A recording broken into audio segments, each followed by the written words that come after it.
Hello दोस्तों आज बारी है जो मैंने पिछले एपिसोड में आपसे प्रॉमिस किया था कि आपको बहुत सारी अभिक्रिया सिखाऊंगा जिनमें आप उत्पाद जो है ये चुटकियों में बता दिया करेंगे कि यार इस अभिक्रिया में कौन सा उत्पाद बनेगा।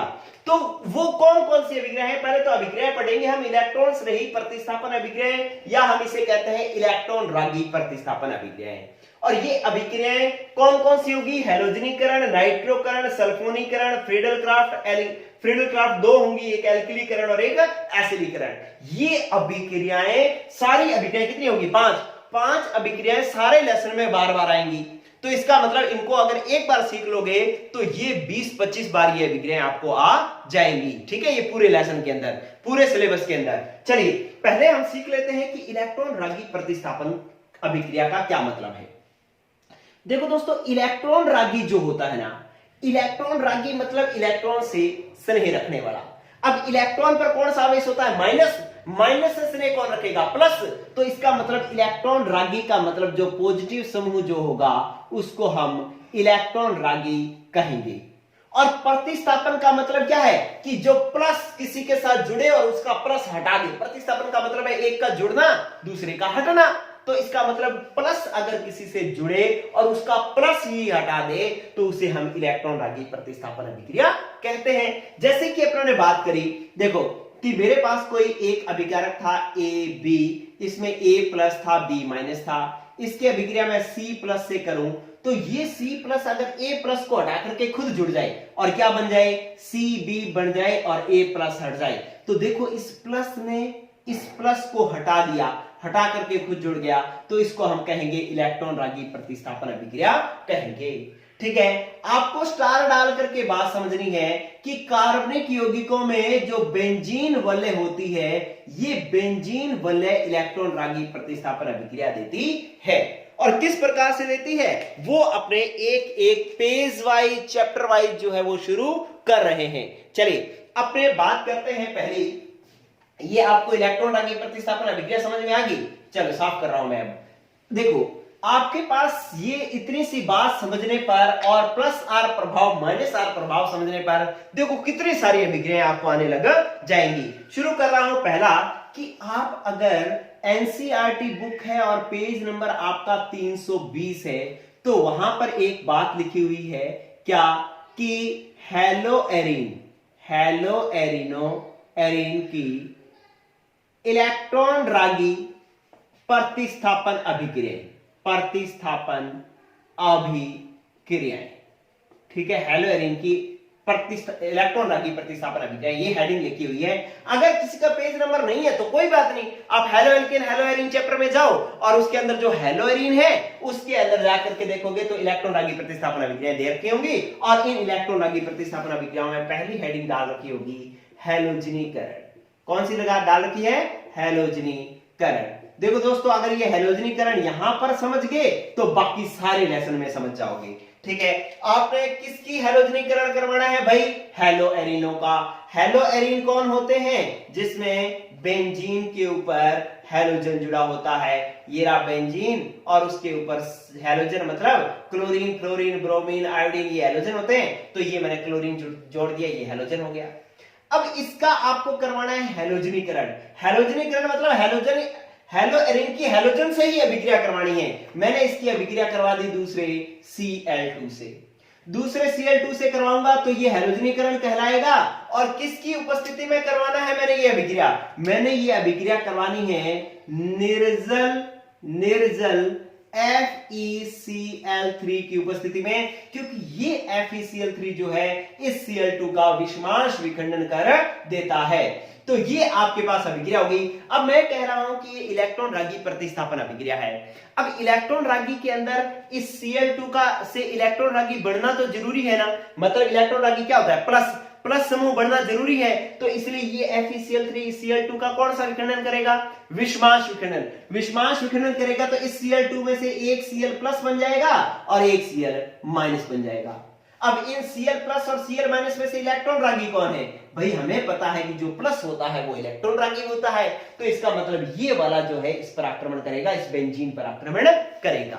और कहां जुड़ेगा, कैसे पता चले कि ये जुड़ेगा कि भाई इस एल जो इसके बेंजीन से सीधा जुड़ा परमाणु हैलोजन है, और हैलोजन का कौन सा प्रभाव, प्लस आर प्रभाव होता है, और प्लस आर प्रभाव वाले कैसे होते हैं, ऑर्थो और पैरा निर्देशकारी होते हैं। मतलब ये कहते हैं कि जो इलेक्ट्रॉन रागी आएगा वो या तो ऑर्थो स्थिति पर जुड़ेगा या पैरा स्थिति पर जुड़ेगा। ठीक है, तो आपके पास जो Cl+ है वो इस बेंजीन के जो है या तो इस ऑर्थो स्थिति पर जुड़ेगा या फिर इस बेंजीन की पैरा स्थिति पर जुड़ेगा, जैसे ये Cl और ये वाली पैरा स्थिति पर जुड़ेगा। और जहां पर जुड़ेगा, मान लो Cl+ यहां पर जुड़ा है, तो इस कोने पर जो एक H था वो H+ निकलेगा और वो Cl- से अभिक्रिया करके HCl निकाल देगा। ठीक है, तो ये अभिक्रिया होगी। आपको पता लग गया कि यार जो प्लस आर प्रभाव वाला समूह अगर ऊपर जुड़ा हुआ है तो जो इलेक्ट्रॉन रागी आएगा वो ऑर्थो और पैरा स्थितियों पर जुड़ेगा, इसलिए यहां पर ऑर्थो डाइक्लोरोबेंजीन और पैरा डाइक्लोरोबेंजीन उत्पाद बनेंगे। इनमें से जो मुख्य उत्पाद होगा ये पैरा जो है वो मुख्य उत्पाद होगा, क्योंकि इसके अंदर अधिक सममिति पाई जाती है। क्या होती है, अधिक सममिति पाई जाती है। और ये जो है ये अल्प उत्पाद बनेगा, मतलब थोड़ा उत्पाद बनेगा। क्यों, क्योंकि इसमें सममिति नहीं पाई जाती। ठीक है, सब में ही जितने भी अपने अभिक्रिया पढ़ेंगे सब में ऑर्थो पैरा उत्पाद ही बनेंगे। तो ये आपने पढ़ा हैलोजनीकरण किसके अंदर, हैलो एरिनो के अंदर, पेज नंबर 320 पर। अब जैसे आगे चैप्टर आएगा फिनॉल। ठीक है, एल्कोहल फिनॉल ईथर में फिनॉल आएगा, तो फिनॉल में बेंजीन के ऊपर यहां पर OH जुड़ा होगा और आपको कहा जाएगा कि इसकी हैलोजनीकरण अभिक्रिया लिखो। तो इसकी हैलोजनीकरण अभिक्रिया लिख दोगे ना बेटा, क्यों नहीं लिख पाओगे, आपको यही तो अभिक्रिया लिखनी है, बस ये बस यहां पर OH हो जाएगा और यहां पर OH हो जाएगा और अभिक्रिया सारी की सारी यही हो जाएगी। क्यों, क्योंकि बेंजीन के ऊपर जो OH है वो भी तो प्लस आर प्रभाव ही प्रदर्शित करता है, पिछले एपिसोड में देखा। तो ये वाला Cl ऑर्थो पैरा स्थिति पर ही जुड़ेगा, इसलिए ऑर्थो और पैरा उत्पाद बनेगा। ठीक है, अगर मैं बात करूं कि यहां पर अगर जो OH की जगह मैं यहां पर OCH3 जोड़ दूं, तो आपको पता है इस ऑक्सीजन पर भी लोन पेयर है, ये भी प्लस आर प्रभाव प्रदर्शित करेगा, अब भी Cl ऑर्थो और पैरा स्थिति पर जुड़ेगा। तो मतलब जो आप एक अभिक्रिया पढ़े हो वो 3 जगह आ चुकी है। अब चौथी जगह देखो कि अगर मैंने यहां पर लिख दिया क्या, एल्डिहाइड, जैसे मैंने मान लो लिख दिया CHO या C=OH, एल्डिहाइड लिख दिया, या आप पहले यूं करो, मैंने एमीन लिख दिया NH2।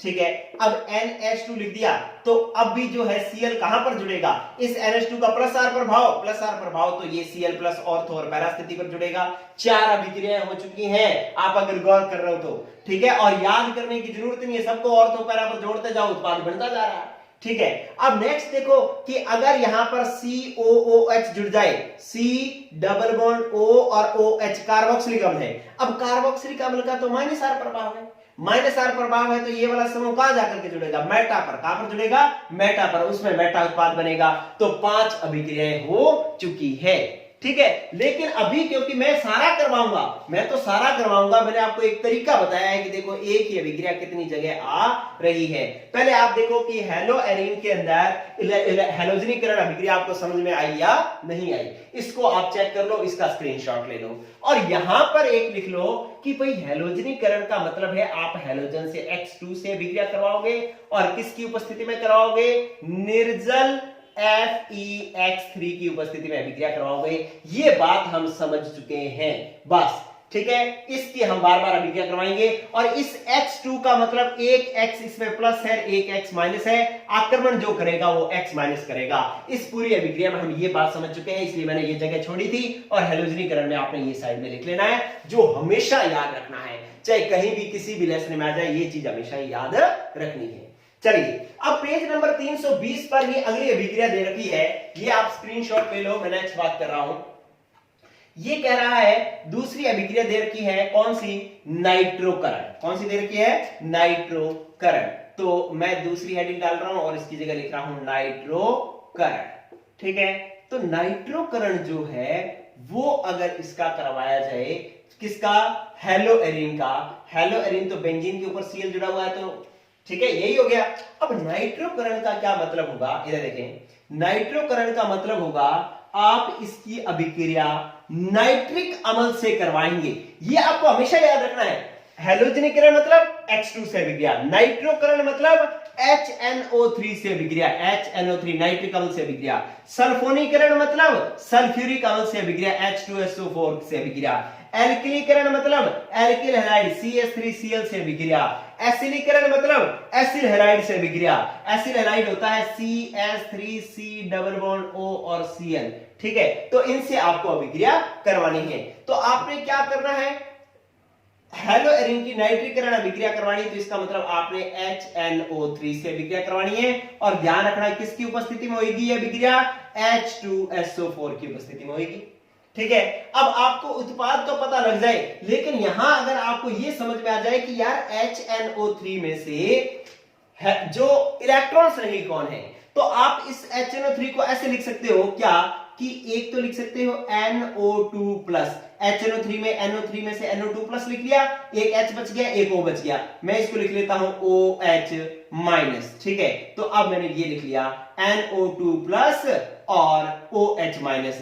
तो बच्चों आक्रमण कौन करेगा, जो प्लस है इलेक्ट्रॉन्स नहीं आक्रमण करेगा, तो इलेक्ट्रॉन्स नहीं कौन है NO2 प्लस, तो NO2 प्लस इस पर आक्रमण करेगा, कहां पर, या तो ऑर्थो पर या पैरा पर। तो इसका मतलब है जो हमारे पास उत्पाद बनेगा वो इस तरीके से बनेगा कि ये बेंजीन बने और इसके ऊपर क्या जुड़ा हुआ है, Cl, और NO2 जो है या तो ऑर्थो पर आकर के जुड़ेगा या फिर NO2 जो है वो कहां पर आकर के जुड़ेगा, पैरा पर आकर के जुड़ेगा, ठीक है। तो इस तरीके से उत्पाद बनेंगे। यहां पर ये पैरा उत्पाद है, ये ऑर्थो उत्पाद है, मुख्य उत्पाद कौन सा होगा, पैरा उत्पाद होगा, और ये वाला OH माइनस जो है यहां से जो H प्लस निकलेगा उससे अभिक्रिया करके H2O निकाल देगा। तो ये बात हुई नाइट्रीकरण या नाइट्रोकरण अभिक्रिया की। मतलब आपको नाइट्रोकरण कहते ही आपको समझ में आ जाना चाहिए भाई नाइट्रिक अम्ल से अभिक्रिया, किसकी उपस्थिति में, H2SO4 की उपस्थिति में।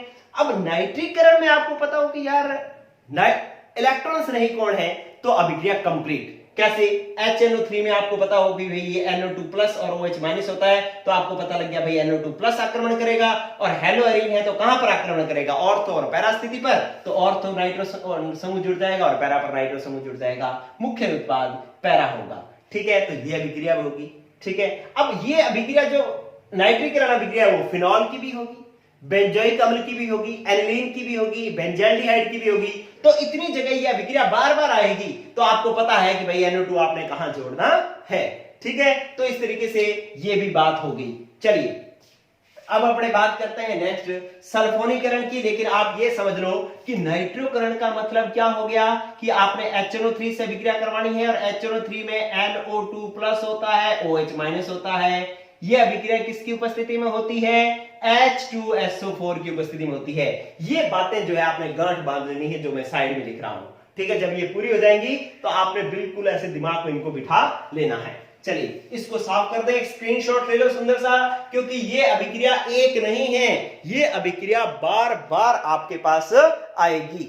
चलो नेक्स्ट जो है वो इसको साफ करता हूं मैं। चलिए अब अपने पास वो कर रहा है सल्फोनीकरण, ठीक है। सल्फोनीकरण, सल्फोनीकरण में क्या होगा कि आपके पास हेलो एरीन के सल्फोनीकरण अभिक्रिया करवानी है, बेंजीन और यहां पर Cl, इसी पेज पर आगे चल रहा है आपके पास। कौन सी अभिक्रिया पढ़नी है आपने, सल्फोनीकरण, ठीक है। तो क्या करवाओगे, सल्फ्यूरिक अम्ल से अभिक्रिया, H2SO4 से अभिक्रिया, किसी की उपस्थिति नहीं लेनी। यहां पर H2SO4 में से अगर आपको इलेक्ट्रॉन्स नहीं पता लग जाए तो अभिक्रिया हो जाएगी। इसमें इलेक्ट्रॉन्स नहीं जो होता है वो होता है SO3H प्लस और OH माइनस। आप H2SO4 को ऐसे लिख सकते हो, SO3 और एक यहां से H ले लिया, SO3H प्लस और OH, यहां से O बच गया, यहां से H बच गया, OH माइनस। आक्रमण कौन करेगा, SO3H, कहां पर जुड़ेगा, या तो ऑर्थो पर या पैरा पर। तो इसका मतलब है यहां पर ये बेंजीन और यहां पर Cl, SO3H या तो ऑर्थो पर जुड़ जाएगा या फिर आपके पास Cl और SO3H पैरा पर जुड़ जाएगा। मुख्य उत्पाद जो है वो पैरा होगा, ठीक है। इनके नाम वगैरह मैं नहीं लिख रहा हूं क्योंकि नाम अभी मैंने लिखने सिखाए नहीं है, तो जब अपने चैप्टर करेंगे तो आपने पहले नाम लिखना सीखेंगे। तो आपको सल्फोनीकरण अभिक्रिया समझ में आ गई। किसी और का भी सल्फोनीकरण करवाना हो तो हम कर लेंगे ना, ठीक है। तो इस तरीके से ये भी हो गया सल्फोनीकरण कंप्लीट। देखिए इसके बाद जो हम करने वाले हैं वो है फ्रीडल क्राफ्ट अभिक्रिया, जिसमें एल्किलीकरण और एसिलीकरण पढ़ना है। ये मैं साफ कर देता हूं। चलो देखो, आपने स्क्रीनशॉट लेते रहना है साथ साथ में। ये सारी अभिक्रियाएं आप चेक करोगे तो आपको सारी अभिक्रिया मिल जाएंगी।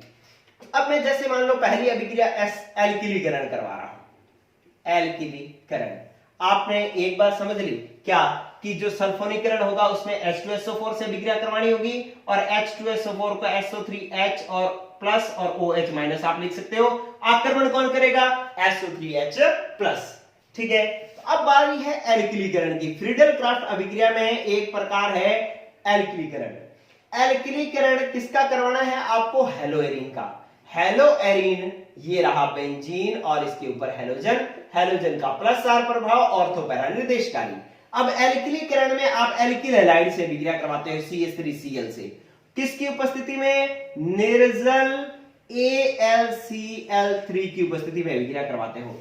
तो ये जो CH3Cl है ना, इसमें CH3 प्लस होता है, Cl माइनस होता है। अब मुझे आगे कुछ बताने की जरूरत नहीं है, आप अपने आप आंसर बना सकते हैं। बताओ ये CH3 प्लस इसके कहां जुड़ेगा? ऑर्थो और पैरा स्थिति पर। तो उत्पाद जो है यही बन जाएगा क्या कि बेंजीन। यहां पर Cl CH3 या तो ऑर्थो पर जुड़ेगा या फिर CH3 जो है वो कहां जुड़ेगा? पैरा पर। मुख्य उत्पाद पैरा होगा। क्लियर? तो इस तरीके से आप एल्किलीकरण भी करवा सकते हो। फिर बारी है एक लास्ट अभिक्रिया की, मतलब ये चौथी अभिक्रिया थी वैसे तो एल्किलीकरण। और फिर आप इसी पेज नंबर पर आगे चलते जाओगे तो आपको एक अभिक्रिया मिलेगी एसिलीकरण। आपने एल्किलीकरण में समझ लिया क्या कि भाई CH3Cl से अभिक्रिया करवाते हैं जिसमें CH3 प्लस होता है, Cl माइनस होता है। ये अभिक्रिया किसकी उपस्थिति में करवाई जाती है? निर्जल AlCl3 की उपस्थिति में करवाई जाती है।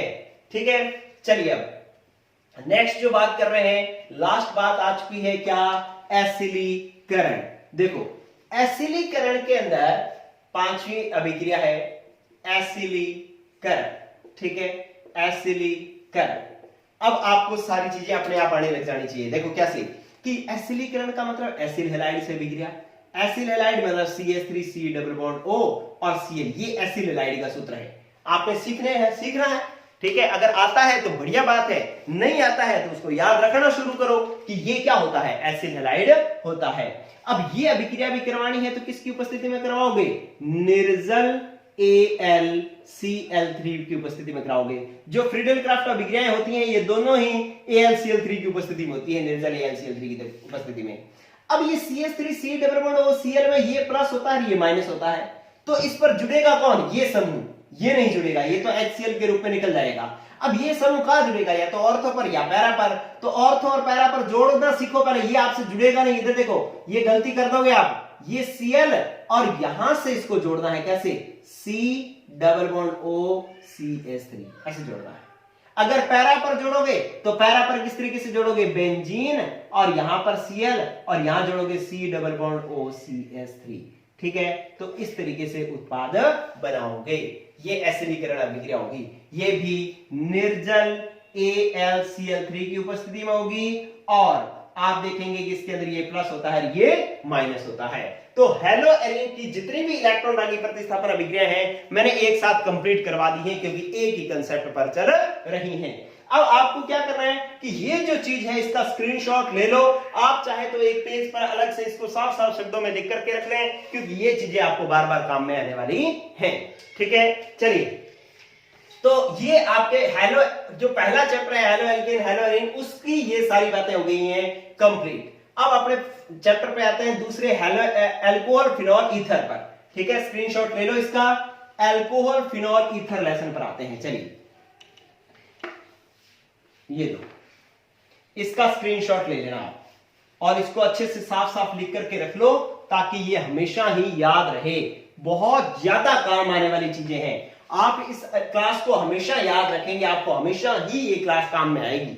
ठीक है, देखो नेक्स्ट जो बता रहा हूं मैं आपको, क्या बता रहा हूं कि जो नेक्स्ट जो चैप्टर है वो अल्कोहल फिनॉल ईथर है। तो अल्कोहल तो देगा नहीं, फिनॉल में बेंजीन वलय होती है, तो फिनॉल की जो है वो इलेक्ट्रॉन रागी प्रतिस्थापन अभिक्रिया अपने पढ़ने वाले हैं। और इसका जो पेज नंबर है एनसीईआरटी बुक के अंदर वो मैं आपको बता देता हूं कि 348 नंबर पेज पर ये है, 348 नंबर पेज पर हेडिंग लिखी हुई है क्या, फिनॉल की इलेक्ट्रॉन रागी प्रतिस्थापन अभिक्रियाएं। अगर आपके पास आपके बुक में नहीं लिखी हुई तो आपको कोई टेंशन नहीं लेनी, आप फिनॉल का टॉपिक दे रखा है, फिनॉल आपके सिलेबस में दे रखा है, फिनॉल में जाओ, लास्ट में उसकी इलेक्ट्रॉन रागी प्रतिस्थापन अभिक्रिया देखो, वहां पर आपको ये सारी अभिक्रियाएं मिल जाएंगी।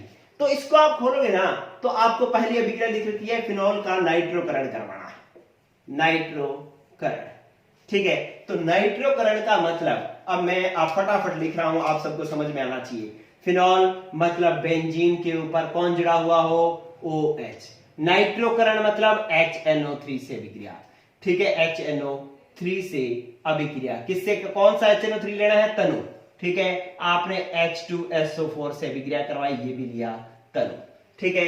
तो अब ये जो HNO3 होता है वो HNO3 इस तरीके से होता है कि एक NO2 प्लस होता है और एक OH माइनस होता है। आक्रमण कौन करेगा, NO2 प्लस, और इसके कहां आकर के जुड़ेगा, ये OH समूह है। OH समूह का बताओ कौन सा प्रभाव, प्लस आर प्रभाव, प्लस आर प्रभाव तो कौन सा निर्देशकारी, ऑर्थो पैरा निर्देशकारी। इसका मतलब OH जब होगा तो ये NO2 या तो ऑर्थो पर जुड़ेगा या पैरा पर जुड़ेगा, तो हमारे पास जो उत्पाद बनेगा वो इस तरीके से बनेगा, बेंजीन और OH। NO2 या तो ऑर्थो पर जुड़ेगा तो हम उसको कहेंगे ऑर्थो नाइट्रोफिनॉल, अगर ये NO2 पैरा पर जुड़ेगा तो हम उसको कहेंगे पैरा नाइट्रोफिनॉल, ठीक है। तो इस तरीके से इसका नाइट्रोकरण हो जाएगा, आपको याद करने की जरूरत नहीं है, आपका अपने आप हो रहा है, ठीक है, क्योंकि ये कंसेप्ट मैंने आपको पहले सिखा दिया।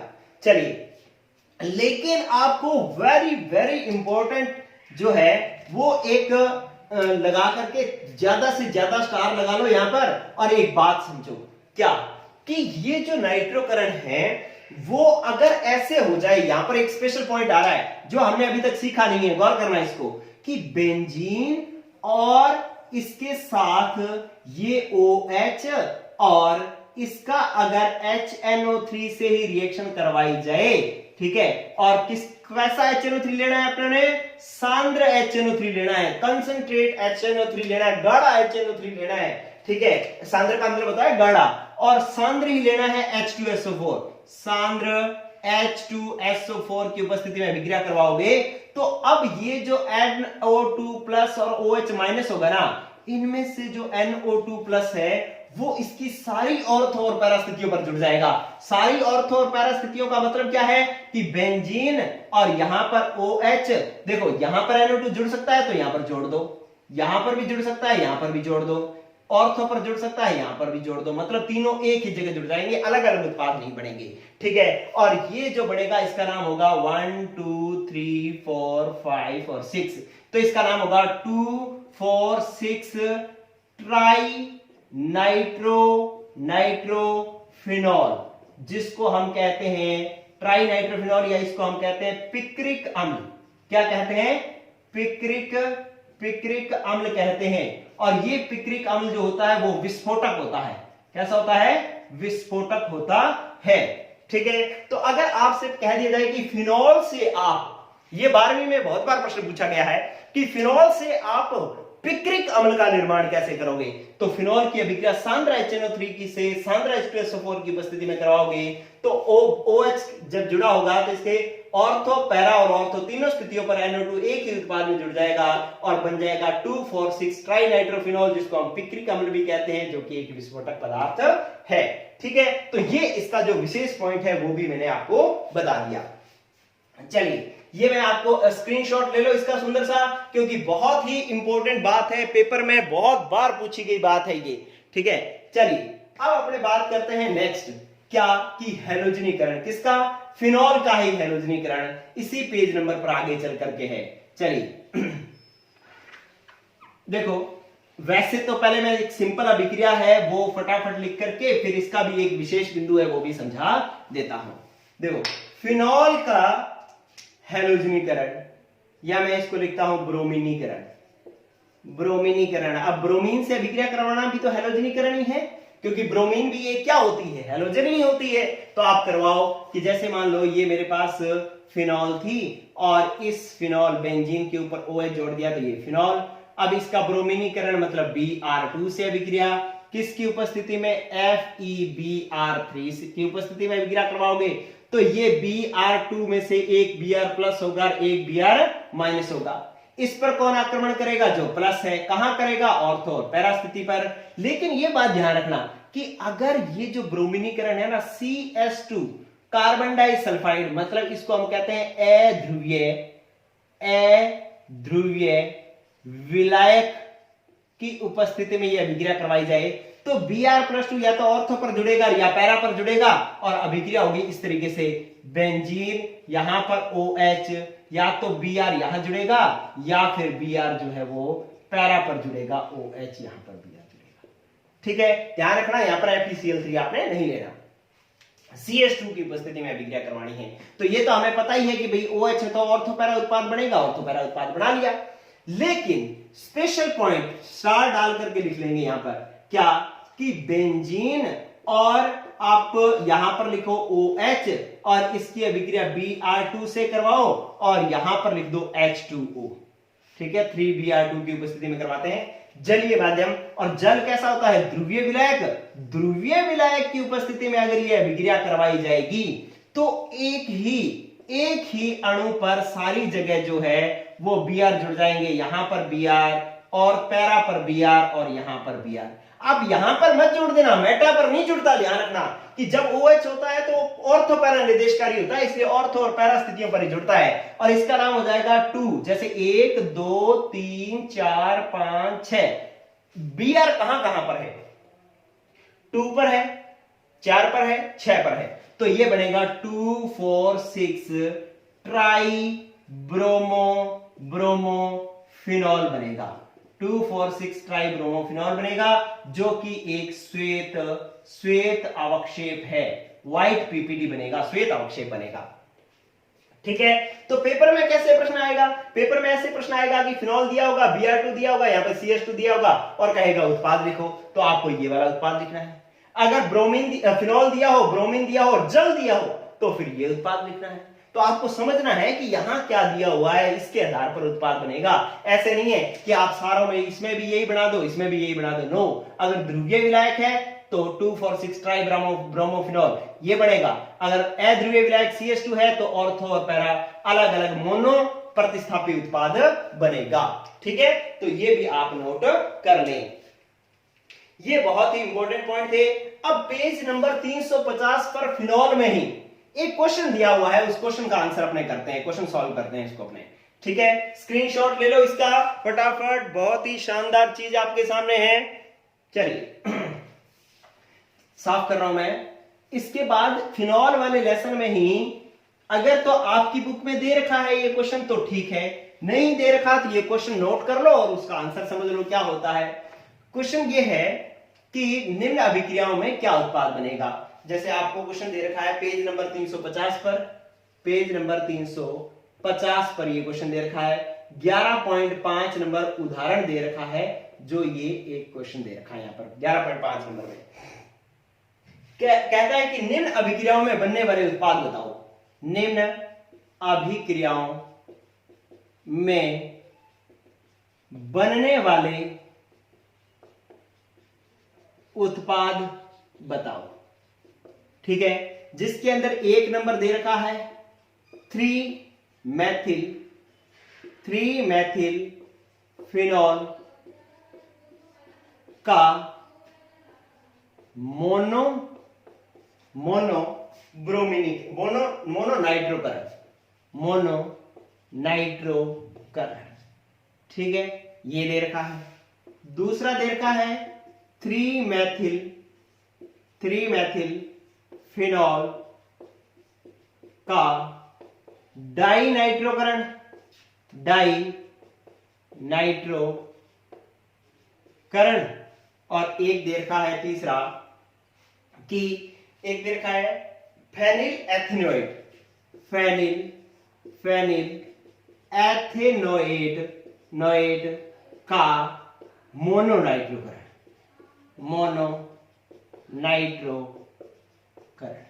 बच्चों ये ध्यान रखना कि ये जो इस तरीके के क्वेश्चन आपको जब आज आप सीख लिए तो ठीक है, लेकिन अगर आपने आज नहीं सीखे, आपने वीडियो बीच में छोड़ दी, आपने नहीं सीखना, आपको लगा यार नहीं ये तो नहीं हो रहा, या आपने कहा कि ये तो बाद में कर लेंगे, तो बाद में नहीं होगा, क्योंकि अभी तो एक कंसेप्ट पर चल रहे हैं, तो आपको समझ में आ रहा है, आपको रट्टा मारने की जरूरत नहीं पड़ेगी। लेकिन बाद में जो है आप जितने मर्जी रट्टे मार लेना, आपको याद नहीं रहेगा। अभी तो आप देखो ये क्या कह रहा है कि 3 मेथिल फिनॉल, पहले तो इसको बढ़ाओ आप कि ये आपके पास क्या है, फिनॉल और फिनॉल, इसके ऊपर 3 1 2 3 3 पर मैथिल समूह, ये लो 3 मैथिल फिनॉल हो गया। इसका मोनोनाइट्रोकरण करवाओ। मोनोनाइट्रोकरण का मतलब है एक नाइट्रो समूह आपने जोड़ना है इसमें। तो एक नाइट्रो समूह कहां जुड़ेगा, या तो ऑर्थो पर जुड़ेगा या फिर पैरा पर जुड़ेगा। तो आप NO2 या तो यहां लगाओ और या फिर पैरा पर जोड़ो। तो इसका मतलब है OH, यहां पर CH3 और यहां पर NO2, मतलब ऑर्थो और पैरा स्थितियों पर जो है NO2 समूह जुड़ेगा। मोनो का मतलब होता है एक, नाइट्रो का मतलब NO2 समूह। एक नाइट्रो समूह जोड़ोगे तो कहां क्या क्या उत्पाद बनेगा। आप यहां नहीं जोड़ सकते, अगर आपने यहां जोड़ दिया तो गलत है, क्योंकि ये कौन सी स्थिति है, मेटा। इसकी ये तो इसके अपोजिट में है, ये इसकी पैरा होगी। मेथिल भी तो ऑर्थो पैरा निर्देशकारी होता है, OH भी ऑर्थो पैरा निर्देशकारी होता है। तो ये इसका पैरा हो गया और इसका ऑर्थो हो गया, तो यहां पर NO2 जुड़ सकता है। अब इसके अंदर ये इसका पैरा हो गया और इसका ऑर्थो हो गया, तो ये जो है ये भी उत्पाद बन सकता है। लेकिन अगर आपने कहीं भूल भटक से यहां पर NO2 लगा दिया तो ये मेटा उत्पाद हो गया, और आपको पता है मेटा उत्पाद तो OH देता ही नहीं है, तो फिर आपका गलत हो जाएगा और आंसर आपका ये रहेगा। अब 3 मेथिल फिनॉल का डाइनाइट्रोकरण। डाइनाइट्रोकरण मतलब एक ही अणु में 2 नाइट्रो समूह जोड़ने हैं। तो आप पहले 3 मेथिल फिनॉल बनाओ, ये बेंजीन के ऊपर OH फिनॉल और 3 पर मेथिल, ये लो CH3 मेथिल। अब 2 नाइट्रो समूह जोड़ना है तो दोनों यहां पर जोड़ दो, एक यहां पर और एक यहां पर। ठीक है, आप यहां पर और यहां पर नहीं जोड़ सकते, ये दोनों ही जोड़ोगे तभी उत्पाद बनेगा। अब ये 3 फेनिल एथेनोएट जो का मोनोनाइट्रोकरण, आपको इसका सूत्र नहीं पता, मैं सूत्र लिखता हूं पहले। देखो, बेंजीन और इसके साथ आपने जोड़ा OC एथेनोएट, और आपने यहां पर जोड़ दिया डबल बॉन्ड O और CH3। अब बेंजीन से सीधा तो O जुड़ा हुआ है, ऑक्सीजन पर लोन पेयर होता है, आपको पता है, ये रहा लोन पेयर। ठीक है, तो ये ऑर्थो पैरा निर्देशकारी होगा, और इसका मोनोनाइट्रोकरण करवाओगे तो मोनोनाइट्रोकरण में मुख्य उत्पाद कौन सा बनता है, पैरा। तो पैरा नाइट्रो उत्पाद, पैरा पर जो है NO2 जोड़ दो, इसके पैरा पर नाइट्रो समूह जोड़ दो, ये मोनोनाइट्रोकरण के उत्पाद बन जाएंगे। तो तीसरे का आंसर ये होगा, दूसरे का ये होगा और पहले का ये होगा। ठीक है, तो ऐसे क्वेश्चंस जो है आपको करने आने चाहिए। नेक्स्ट जो है, अब ये अल्कोहल फिनॉल आपका कंप्लीट हो गया, फिनॉल आपका कंप्लीट हो गया, साफ कर रहा हूं मैं इसका। चलिए देखो, इसके बाद आप आओ ईथर के अंदर। ईथर लेसन सबके पास ही है, चाहे कोई किसी भी बोर्ड से है, सबके पास ईथर लेसन है। और ईथर लेसन के अंदर आपके पास एक दे रखा है क्या, page number 380, sorry page number देखा 358। ठीक है, पेज नंबर 358, और किसकी इलेक्ट्रॉन रागी प्रतिस्थापन अभिक्रिया दे रखी है, ईथर की। ठीक है, ईथर की इलेक्ट्रॉन रागी प्रतिस्थापन अभिक्रिया दे रखी है। उसमें से कौन कौन सी दे रखी है, एक दे रखी है क्या, हैलोजनीकरण और फ्रीडेलक्राफ्ट और नाइट्रोकरण, 4 अभिक्रिया दे रखी हैं। तो मैं पहले फटाफट हैलोजनीकरण लिख देता हूं, अब मैं भाई देरी नहीं करूंगा, समय नहीं लगाऊंगा। हैलोजनीकरण ईथर का मतलब बेंजीन और इसके ऊपर कौन जुड़ा हुआ है, OCH3। ठीक है, और इसका आप क्या करवाओगे, हैलोजनीकरण। हैलोजनीकरण में आप चाहे किससे अभिक्रिया करवा दो, Cl2 से करवा दो, Br2 से करवा दो, जिस मर्जी से करवा दो। मैंने यहां पर Cl2 से करवाई FeCl3 की उपस्थिति में। तो अब ये एक Cl प्लस एक Cl माइनस, बता दो ये वाला Cl कहां जुड़ेगा। देखो, बेंजीन से डायरेक्ट जुड़ा हुआ है O का प्लस R प्रभाव, प्लस R प्रभाव का मतलब ऑर्थो पैरा निर्देशकारी, तो ये वाला Cl ऑर्थो या पैरा स्थिति पर जुड़ेगा। उत्पाद जो बन जाएगा वो बन जाएगा हमारे पास बेंजीन OCH3, या तो Cl यहां जुड़ जाएगा और दूसरे में आपके पास बेंजीन और ये OCH3 और Cl यहां जुड़ जाएगा। यस और नो, हो जाएगी बात। अब मैं अगर इसी की नेक्स्ट अभिक्रिया लिखूं कि पेज नंबर 358 पर एक हैलोजनीकरण हो गया, अब दूसरा दे रखा है नाइट्रोकरण। नाइट्रोकरण तो आप यहां पर किससे अभिक्रिया कराओगे, HNO3 से। क्या होगा, NO2 प्लस और OH माइनस, H2SO4 की उपस्थिति में अभिक्रिया करवाओगे तो NO2 या तो ऑर्थो पर जुड़ेगा या फिर NO2 पैरा पर जुड़ेगा। ये लो, ये नाइट्रोकरण हो जाएगा। अगर आपको कह दिया एल्किलीकरण, एल्किलीकरण, एल्किलीकरण में किससे अभिक्रिया करवाते हो आप? CH3Cl से अभिक्रिया करवाते हो। ये प्लस ये माइनस किसकी उपस्थिति में? निर्जल AlCl3 की उपस्थिति में। तो CH3 प्लस जुड़ता है ऑर्थो और पैरा स्थितियों पर, या तो यहां पर CH3 जुड़ जाएगा या यहां पर CH3 जुड़ जाएगा। अरे नहीं समझ में आ रही क्या बात? ठीक है, देखो कितना आसान चल रहा है। आपको एक कंसेप्ट सीखा, सबकी सभी अभिक्रिया अपने आप चले जा रही हैं। ठीक है, आपको रट्टा मारने की जरूरत नहीं पड़ रही। ठीक है, अगर आप जो है बढ़िया से सीख रहे हैं तो। अब नेक्स्ट जो दे रखा है वो दे रखा है एसिलीकरण। तो एसिलीकरण अगर आप पढ़ोगे तो ये देखा होगा CH3C डबल बॉन्ड O और Cl, ये प्लस ये माइनस, ये वाला समूह ऑर्थो और पैरा स्थितियों पर जुड़ेगा। तो ये समूह इस तरीके से जुड़ेगा C double bond O CH3, यहां पर जुड़ेगा C double bond O CH3। ये सारी अभिक्रियाएं हो जाएंगी।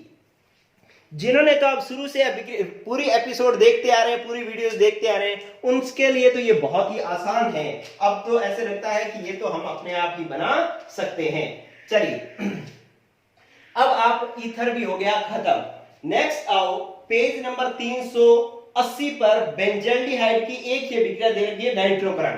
ठीक है, पेज नंबर 380 किसकी दे रखी है? बेंजल्डिहाइड की, बेंजल्डिहाइड की अभिक्रिया दे रखी है, इलेक्ट्रॉन रागी प्रतिस्थापन अभिक्रिया। पेज नंबर 380 आपके पास नहीं है तो कोई बात नहीं, आप बेंजल्डिहाइड में जाओ, उसकी इलेक्ट्रॉन रागी प्रतिस्थापन अभिक्रिया देखो, आपको मिल जाएंगी। चलिए, इसके अंदर एक अभिक्रिया दे रखी है, कौन सी? नाइट्रोकरण।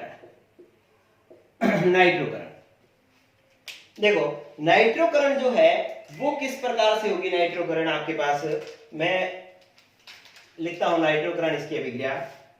बेंजल्डिहाइड होता क्या है कि बेंजीन के ऊपर कौन जुड़ा हो? एल्डिहाइड समूह, बेंजीन, और इसके ऊपर एल्डिहाइड समूह C डबल बॉन्ड और OH। आप पहले समझ लें कि ये कार्बन से, बेंजीन से सीधा कार्बन जुड़ा हुआ है, कार्बन के पास लोन पेयर नहीं है तो -R प्रभाव है, -R प्रभाव है तो मेटा निर्देशकारी है।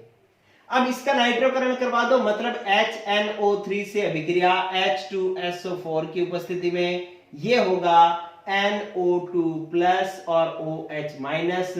जो इलेक्ट्रॉन स्नेही समूह है वो मेटा स्थिति पर जाकर के जुड़ेगा और इस तरीके से उत्पाद बन जाएगा बेंजीन।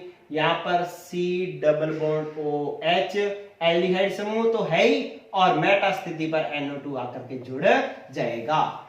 इस नाइट्रोकरण में ये उत्पाद बनेगा। ठीक है, तो ये पेज नंबर 380 भी हो जाएगा आपका क्लियर। अब आओ आप नेक्स्ट किस पर? पेज नंबर 391 पर, पेज नंबर 391 पर आ जाओ, और उसके अंदर आपको दे रखा है, साफ कर दूं मैं इसको, स्क्रीनशॉट ले लें इसका। चलिए, मेटा उत्पाद बनेगा इसके अंदर, बाकी सब में ऑर्थोपेरा बन रहे थे। अब ये में इसमें एल्डिहाइड, कीटोन और कार्बोक्सिलिक अम्ल, इनमें कौन सा उत्पाद बनता है? मेटा उत्पाद बनता है। तो एक और आ जाए आप नेक्स्ट, ये लो, साफ कर रहा हूं मैं।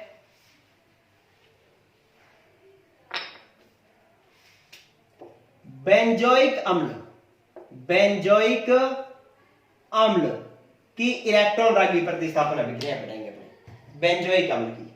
अब बेंजोइक अम्ल की इलेक्ट्रॉन रागी प्रतिस्थापन अभिक्रिया पेज नंबर मैं कौन सा बता रहा हूं? 391। इसके अंदर पहले बेंजोइक अम्ल बनाओ। ये मैंने बनाया बेंजीन और इसके ऊपर बनाया CO डबल बॉन्ड O और OH, ये है बेंजोइक अम्ल। ठीक है, इसकी अभिक्रियाएं दे रखी हैं। एक दे रखा है नाइट्रोकरण।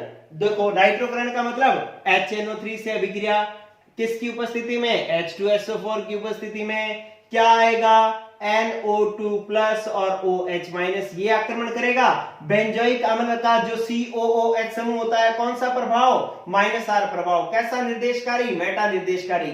तो ये कहां जाकर के जुड़ेगा? मेटा पर। मेटा कौन सा है? ये वाला। तो इस तरीके से आपके पास ये उत्पाद बनेगा बेंजीन, और यहां पर C डबल बॉन्ड OOH और यहां पर NO2 जुड़ जाएगा। ये 391 पर इसका नाइट्रोकरण हो जाएगा, और एक आपका आपको दे रखा है इसका हैलोजनीकरण, तो हैलोजनीकरण भी आप करवा लेंगे। कैसे कि इसकी अभिक्रिया आप अगर मान लो यहाँ पर X2 Cl2 Br2 कुछ भी लिखो, यहाँ पर मैंने Cl2 लिख दिया, FeCl3 से अभिक्रिया करवाई तो यहाँ पर Cl जुड़ जाएगा, मेटा निर्देशकारी है इसलिए। ठीक है, एक चीज ये ध्यान रखना, स्टार डाल करके वेरी वेरी इंपॉर्टेंट बात लिख ले यहां पर कि जो मेटा निर्देशकारी समूह है बेंजोइक अम्ल, ये नोट कर लो पहले, फिर मैं स्टार डाल करके समझा रहा हूं बात क्या, कि जो बेंजोइक अम्ल ये वाला होता है, ठीक है, बेंजोइक समूह जो होता है ये आपको पता है -R प्रभाव प्रदर्शित करता है। -R प्रभाव प्रदर्शित करने वाले को निष्क्रियक समूह भी कहते हैं। क्या कहते हैं? निष्क्रियक समूह कहते हैं। और ये जो निष्क्रियक समूह है ना, ये फ्रीडल क्राफ्ट अभिक्रिया नहीं देता, फ्रीडल क्राफ्ट अभिक्रिया नहीं देता। ये वेरी वेरी इंपॉर्टेंट लगा करके लिख सकते हैं अपने, कि अगर इसकी अभिक्रिया फ्रीडल क्राफ्ट अभिक्रिया करवाऊं मैं, तो फ्रीडल क्राफ्ट अभिक्रिया किसकी उपस्थिति में होती है? AlCl3 की उपस्थिति में। ये AlCl3 क्या होता है? लुईस अम्ल होता है। ठीक है, ये निष्क्रियक समूह जो है ना, इस फ्रीडल का जो लुईस अम्ल जो उत्प्रेरक का काम कर रहा होता है, इसको क्या करता है? अपने साथ जोड़ लेता है। अपने साथ जोड़ लेने की वजह से इसको फ्री नहीं होने देता, और फ्री नहीं होने देता तो ये आगे अभिक्रिया भी नहीं होने देता। तो आपके पास पेपर में प्रश्न आएगा क्या, कि बेंजोइक अम्ल फ्रीडल क्राफ्ट अभिक्रिया नहीं देता, क्यों?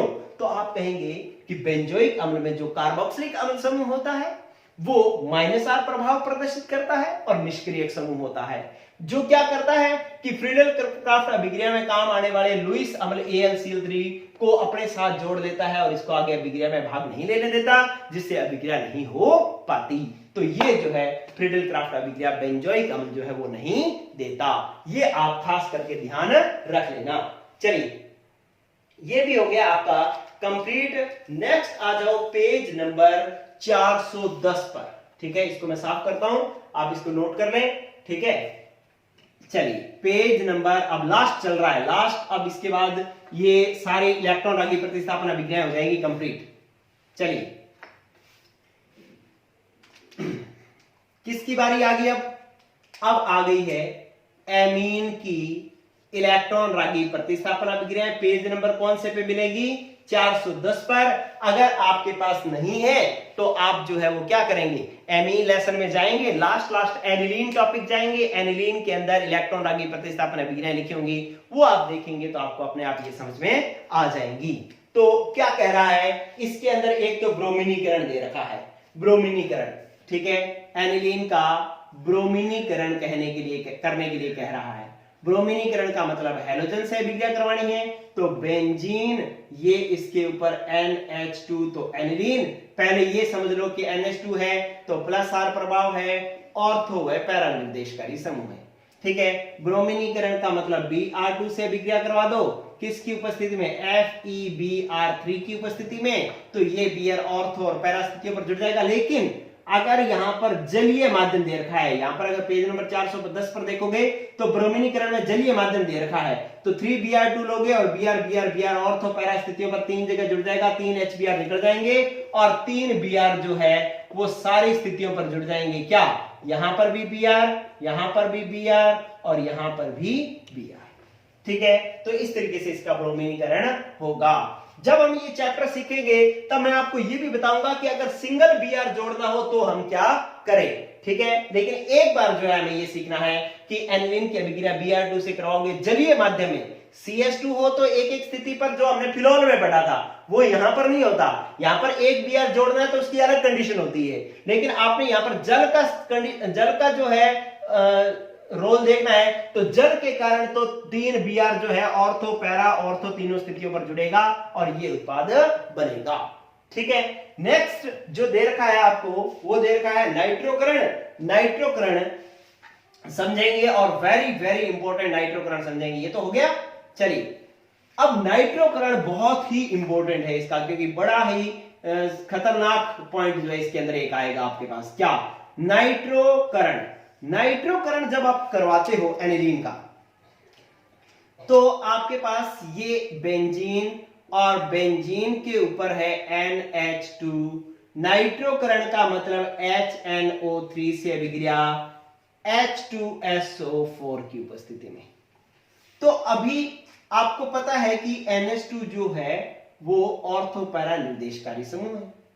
तो HNO3 का जो NO2 प्लस होगा वो ऑर्थो और पैरा स्थितियों पर जुड़ेगा, इसलिए एक उत्पाद ये बनेगा कि बेंजीन, यहां पर NH2, एक तो NO2 जो है ऑर्थो पर जुड़ेगा और एक पैरा पर जुड़ेगा। ये तो बात सबको पता लग गई क्योंकि ये तो हम शुरू से करते आ रहे हैं। लेकिन वेरी वेरी इंपॉर्टेंट बात कि इसके अंदर ये मेटा उत्पाद भी बनेगा, NH2 और यहां पर NO2 भी जुड़ेगा, मतलब ऑर्थो पैरा और मेटा उत्पाद भी बनेगा। ये देखो कितनी खतरनाक बात आ गई, स्पेशल पॉइंट आ गया ना, मजेदार पॉइंट। आपको ये याद रखना है, यही आपको हीरो बनाएगा, ठीक है, कि मेटा उत्पाद पर भी NO2 जुड़ता है। जब भी आपकी कभी बात होगी और आप जब कहेंगे, हर कोई कहेगा यार ऑर्थो पैरा बनना चाहिए, लेकिन आपको कहोगे कि भाई एनिलीन समूह है, बेंजीन के ऊपर NH2 है, तो ऑर्थो पैरा और मेटा उत्पाद भी बनेगा। अब मेटा क्यों बनेगा? मेटा इसलिए बनेगा कि ये H2SO4 जो इसको H+ दे देता है, H+ दे देने की वजह से ये बेंजीन के ऊपर जो NH2 है वो NH3+ में बन जाता है, ठीक है। तो आप कहेंगे कि ये जो क्या बन गया, एनिलीनियम आयन। क्या बन गया? Anilinium ion. जो एनिलीनियम आयन होता है इसका -R प्रभाव होता है, -R प्रभाव के कारण मेटा उत्पाद भी बनता है, ठीक है। -R प्रभाव हो जाएगा तो कौन सा बनेगा? मेटा उत्पाद बनेगा। तो वैसे तो इसका +R प्रभाव होता है इसलिए ऑर्थो पैरा बना, लेकिन ये H+ मिल जाने से, ये कभी कभी बीच बीच में एनिलीनियम आयन बन जाने से मेटा -R प्रभाव भी प्रदर्शित करेगा, इसलिए मेटा उत्पाद भी बनेगा। तो आपसे पूछा जाए ऑर्थो पैरा क्यों बन रहा है, तो आप कहेंगे भाई NH2 समूह के कारण। आपको कहा जाए कि मेटा उत्पाद क्यों बन रहा है, तो आप कहेंगे क्योंकि यहां पर H+ मिल जाने से एनिलीनियम आयन बन जाता है जिसका -R प्रभाव होता है, इसकी वजह से मेटा उत्पाद भी बनता है। Very very important point. चलिए नेक्स्ट जो है वो है सल्फोनीकरण। नेक्स्ट क्या है? सल्फोनीकरण। लास्ट बता रहा हूं, सल्फोनीकरण किसका? एनिलीन का ही। चलिए इसका स्क्रीनशॉट ले लेना, साफ कर रहा हूं मैं। देखो इसका हमने क्या करवाना है?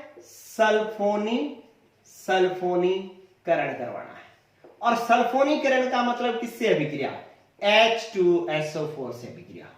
अब H2SO4 में SO3H+ होता है और OH- होता है। अगर यहां पर टेम्परेचर जो है आप ले लें 453 से 473 केल्विन तक टेम्परेचर ले लें, 473 से 473 केल्विन टेम्परेचर ले लें, तो ये जो SO3H है वो पैरा स्थिति पर जुड़ जाएगा और ये बन जाएगा सल्फोनिलिक अम्ल बन जाता है। ये NH2 और SO3 जो H है वो पैरा पर जुड़ जाता है और सल्फोनिलिक अम्ल बन जाता है, ठीक है। तो इसके अंदर मेटा भी बनता है, लेकिन मेटा बहुत कम बनता है, इसलिए अपने पैरा ही लिखते हैं इसके अंदर, ठीक है। इसके अंदर पैरा ही बनता है, ये ज्यादा बहुत ज्यादा बनता है, इसलिए अपने इसके अंदर पैरा उत्पाद ही लिखेंगे। चलिए एक लास्ट बात और फिर आज की क्लास हो जाएगी खत्म, जिसमें आपने लास्ट में मुझे काउंट करके बतानी है कि भाई कितनी रिएक्शंस आपसे हो गई इस एक कंसेप्ट से। लास्ट बात ये है कि जो एनिलीन होता है, ये बेंजीन के ऊपर NH2 तो एनिलीन कहते हैं ना, ये एनिलीन फ्रीडल-क्राफ्ट अभिक्रिया नहीं देता, क्यों? एक ये प्रश्न करना है और फिर ये क्लास हो जाएगी आज की खत्म, ठीक है। क्या कह रहा है कि एनिलीन फ्रीडल-क्राफ्ट अभिक्रिया नहीं देता, क्यों? अब फ्रीडल-क्राफ्ट अभिक्रिया देने वाला ये दूसरा हो गया, पहले कौन था? बेंजोइक अम्ल। दूसरा कौन सा है? एनिलीन, ठीक है। तो एनिलीन में क्या होगा? बेंजीन और इसके ऊपर आया NH2, ये लो, ठीक है। अब जब इसकी फ्रीडल-क्राफ्ट अभिक्रिया होगी तो फ्रीडल-क्राफ्ट अभिक्रिया तो AlCl3 की उपस्थिति में होती है। अब इन दोनों में अगर बात करें तो NH2 समूह जो होता है वो तो होता है लुईस क्षार। क्या होता है? लुईस क्षार। AlCl3 क्या होता है? लुईस अम्ल। तो ये दोनों लुईस अम्ल और क्षार मिलकर के क्या बना लेंगे? लवण। लवण बना लेंगे, ये तो इस तरीके से जुड़ जाएंगे, बेंजीन और NH2 इसके साथ AlCl3 जुड़ जाएगा। ये अपने 2 इलेक्ट्रॉन इसको देख करके बंद बना लेगा, नाइट्रोजन पर आ जाएगा प्लस। ठीक है, तो आप क्या कहेंगे कि एनिलीन जो है वो फ्रीडल क्राफ्ट अभिक्रिया नहीं देता, क्योंकि एनिलीन का NH2 समूह लुईस क्षार होता है, AlCl3 लुईस अम्ल होता है। इस लुईस अम्ल को ये अपने एकांकी इलेक्ट्रॉन युग्म इसको दे करके क्या करता है कि यहां पर जो एकांकी इलेक्ट्रॉन युग्म थे ना, इस पर नाइट्रोजन पर 2 इलेक्ट्रॉन जो थे, ये इसने इसको दे दिए और 1 इलेक्ट्रॉन इसको दे करके यहां पर बंद बना लिया, तो नाइट्रोजन पर क्या आ जाएगा प्लस। प्लस आ जाने की वजह से क्या होगा कि अब यहां पर ये तो इसने आगे अभिक्रिया करवानी थी, ये तो यहीं बंद गया, तो आगे अभिक्रिया नहीं होगी। तो आप कहेंगे कि बेंजीन पर जो NH2 समूह होता है वो लुईस क्षार होता है, AlCl3 लुईस अम्ल होता है, NH2 इसको इलेक्ट्रॉन दे करके जो है इसके साथ आप बंद बना लेता है, जिससे AlCl3 मुक्त नहीं रहता, और मुक्त नहीं रहता जिससे फ्रीडल क्राफ्ट अभिक्रिया नहीं होती। ठीक है, तो इस तरीके से अगर आप आज की क्लास का आकलन करें तो बहुत सारी तो रिएक्शन और बहुत सारे कंसेप्ट वाले क्वेश्चन हमने आज सीखे हैं। ठीक है, आप सभी बच्चे जो है मेरे को काउंट करके बताएं कि आज की वीडियो में हमने कुल कितनी अभिक्रियाएं सीखी। ठीक है, और कितने लोगों को ये सारी अभिक्रियाएं बनानी आ गई। तो आज के लिए इतना ही दोस्तों, काफी अच्छी क्लास थी, और कल अब हम एक टॉपिक और पढ़ेंगे जिसमें हम पढ़ेंगे कि अभिक्रियाओं के प्रकार, और फिर जीओसी लगभग खत्म कर देंगे। बस कल के लास्ट एपिसोड पढ़ेंगे और उसके बाद जीओसी कर देंगे खत्म, और फिर अपने chapter number 1 haloalkane haloarene से शुरुआत कर देंगे। ठीक है दोस्तों, आज के लिए इतना ही, गुड बाय।